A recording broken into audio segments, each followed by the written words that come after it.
Toute mon enfance a été dominée par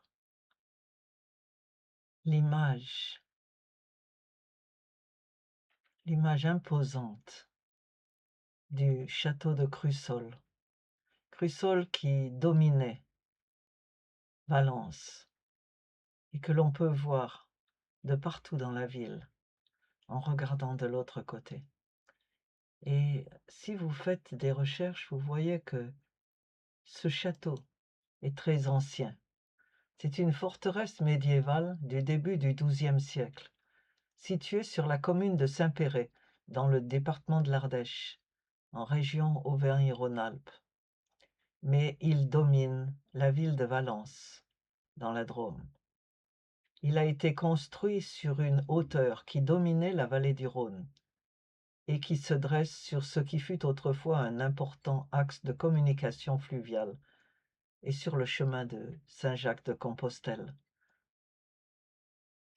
Posé sur la crête de la montagne de Crussol, au bord d'un versant de plateau de plus de 200 mètres de haut, le château domine les communes de Saint-Péray, Guilherand-Granges et Valence, et il s'étend sur 3 hectares et comprend la Villette, un ensemble de 140 maisons, ainsi que le château lui-même au sommet de la colline, ceinturé par des remparts encore bien visibles, surtout vers l'arrière.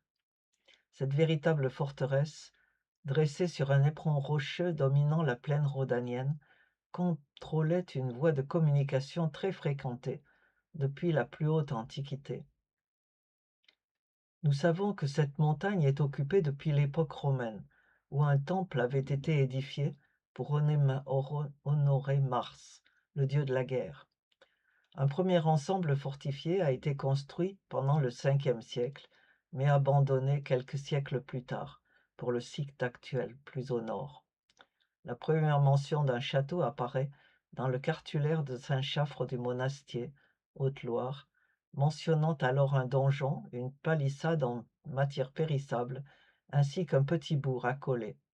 Après avoir brûlé, il est rebâti en pierre calcaire au XIIe siècle par un seigneur afin de contrôler la voie de communication existant le long du Rhône. On sait que ce château a été progressivement érodé.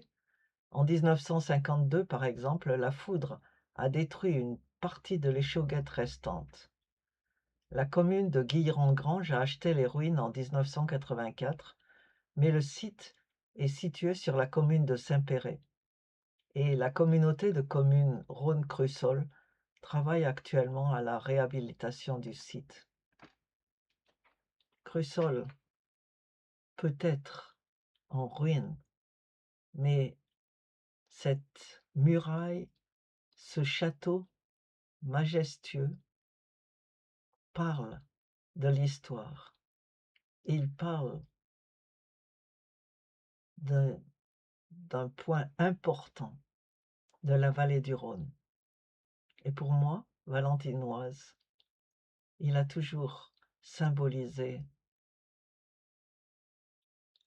une hauteur qu'on ne pouvait atteindre, en même temps qu'une idée de la protection qu'il a offert un moment aux habitants de la région.